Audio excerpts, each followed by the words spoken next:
Ninguém soube explicar até agora, né, por que o centro administrativo da Vale, onde funciona um refeitório, onde os funcionários, claro, faziam ali suas alimentações e acabaram soterrados por essa avalanche de lama, ninguém explica por que essas construções ficavam logo abaixo da barragem que se rompeu. E o mais incrível é que a própria prefeitura de Brumadinho, que emite os alvarás, né, os laudos autorizando obras no município, disse que também não leva em conta risco, né, de rompimento de barragens na hora de emitir esses alvarás. Vamos dar uma olhada na reportagem. A barragem foi construída em 1976 e não recebia rejeitos desde 2015. Segundo a Vale, a estrutura, que usava o método de alteamento a montante, tinha 86 metros de altura e ficava acima do nível da área administrativa e do refeitório dos funcionários. Segundo a mineradora, mais de 400 funcionários estavam nos dois locais na hora do rompimento.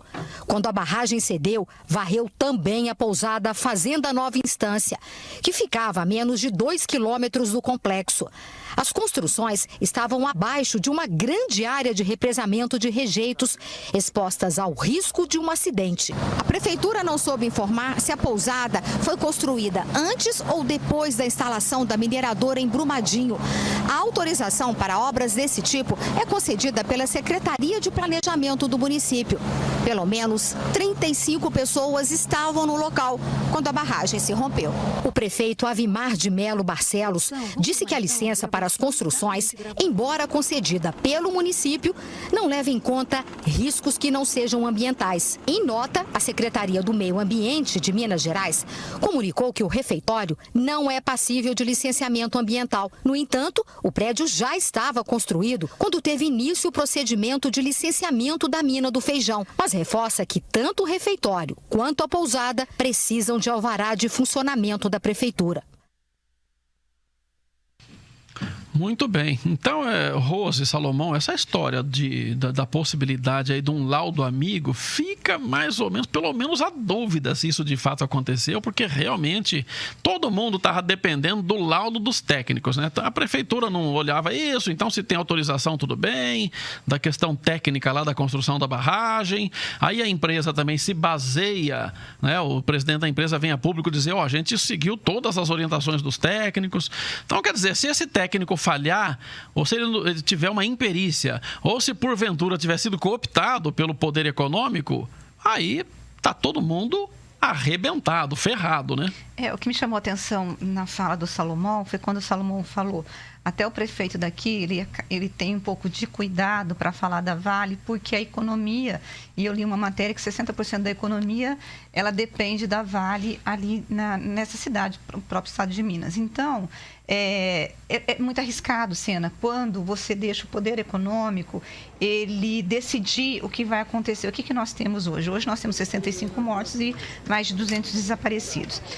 Quando nós tivemos a tragédia de Mariana, que a Vale é uma das empresas do grupo, né, do pool de empresas, nós tivemos um movimento na Câmara de Deputados e no Senado para poder criar leis mais austeras no sentido de melhorar a fiscalização. Sabe o que aconteceu, Sena? Dos 6 projetos que foram apresentados, nenhum foi aprovado. Então, nós tivemos um projeto do Ricardo Ferraz, que é do PSDB de Minas Gerais, do PSDB, endurecendo a política nacional de segurança em barragens. Por quê? Porque lá acabou estourando a barragem e teve aquela tragédia com 19 mortes. O projeto sequer foi analisado. Ele recebeu o parecer favorável, mas não foi para o plenário e ele foi arquivado. Sabe o que o senador colocou? Forças subterrâneas impediram com que esse projeto fosse para frente. Aí nós tivemos um outro deputado, que é o Arnaldo Jordi, do PPS, que ele criou regras mais rígidas para armazenamento de resíduos sólidos, que é justamente esse problema aí que nós estamos enfrentando em Brumadinho. Pergunto para mim, Sena, se esse projeto foi aprovado aprovado. Claro que não, Claro que não. Engavetou. Não foi. O texto foi bloqueado antes mesmo de chegar no plenário. E sabe o que o deputado falou? Que o lobby das mineradoras é muito, mas muito grande para impedir que uma fiscalização e que leis que forcem uma fiscalização mais séria possam, de fato, acontecer no Congresso. Aí nós temos aquele deputado, que é o Quintão, não sei se você se lembra dele, que é o Leonardo Quintão, que era o braço direito escudeiro do Eduardo Cunha, né? Do Eduardo Cunha. Ele é o representante das mineradoras, ele era o representante das mineradoras na Câmara Federal. Ele é financiado pela Sim, você leu mineradora. isso, né? Ele recebeu 47% da campanha dele, foi financiada pelas mineradoras.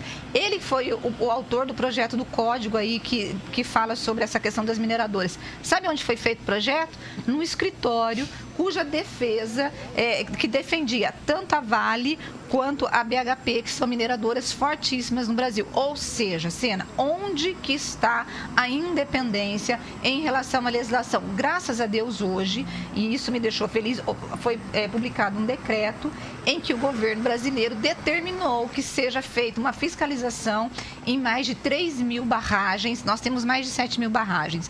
3 mil barragens, essas 3 mil barragens têm um alto grau de problemas e que podem ter problemas aí. Aí o governo mandou fiscalizar. Só que o próprio governo reconheceu que não tem condições de fiscalizar todas ao mesmo tempo.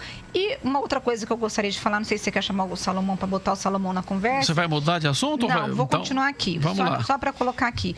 O governo Bolsonaro, na campanha, o próprio presidente eleito, agora presidente, sempre falou que ele ia dar uma facilitada nas licenças ambientais. Eu estou tendo a impressão que depois dessa tragédia de Brumadinho, o governo está mudando de discurso. Porque aí, ontem, o ministro de Meio Ambiente, o Ricardo Salles, já veio e disse assim, não, nós vamos liberar mais para impacto de empresas de pequeno porte ou impacto pequeno em liberações de licenças ambientais. Aquelas obras ou empresas que necessitam ou que são médio e alto impacto, nós vamos continuar exigindo as licenças ambientais. Sena, pelo amor, só falta facilitar e aconteceu o que aconteceu agora, aquilo que você falou.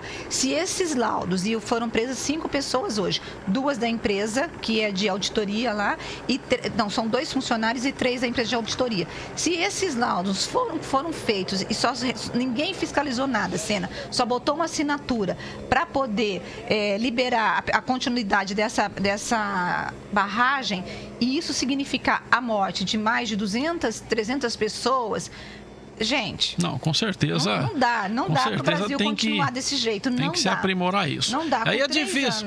3 anos depois, não dá, Sena, não dá. Não dá. É difícil, né, Salomão, contar com, além desse lobby que a Rose está falando aqui no próprio Congresso, essa questão econômica, esse poderio econômico que, se não tiver uma forma de quebrar com isso tudo, a gente está meio em maus lençóis, tanto pelas outras barragens que estão construídas já, como o futuro, né, tanto de mineração no Brasil, como outras construções aí que podem oferecer risco, né, Salomão? Mas com certeza, existem alternativas a todo esse processo. E essas alternativas incluem exatamente buscar outras maneiras de fazer. Quando há essa dúvida, como você colocou, por que fizeram desse jeito? Para economizar dinheiro, sem dúvida nenhuma. É para economizar e para aproveitar o que havia ali. A gente viu no que deu lá em Mariana, a gente viu no que deu agora. E é importante dizer, existem outros processos muito parecidos com esse em andamento aqui em Minas Gerais. Não se assusta, tem que segurar tudo aqui em função da chegada de mais um helicóptero. Eu quero só, para encerrar essa parte, dizer o seguinte para vocês. No país, a gente tem uma punição severa do ponto de vista ambiental. Um produtor rural, numa área já devastada, se for localizado, que estava criando gado em área de APP, ou porque são crimes que precisam ser ponderados efetivamente, mas ele vai preso, imediatamente preso. Nesses casos aqui, vamos dar uma olhada em Mariana.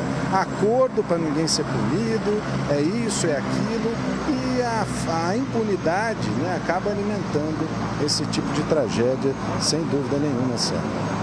Incrível, né? É incrível que a questão econômica, nossa, não tem nada a ver um caso com o outro, tecnicamente, mas do ponto de vista da tragédia, guarda semelhança, né? Que aquele dono daquele avião que transportou a equipe da Chapecoense e se espatifou na montanha lá porque faltou combustível. Ele preferiu economizar um pouco de combustível ou parar para um abastecimento técnico no aeroporto antes para reabastecer a aeronave, fazer uma parada técnica.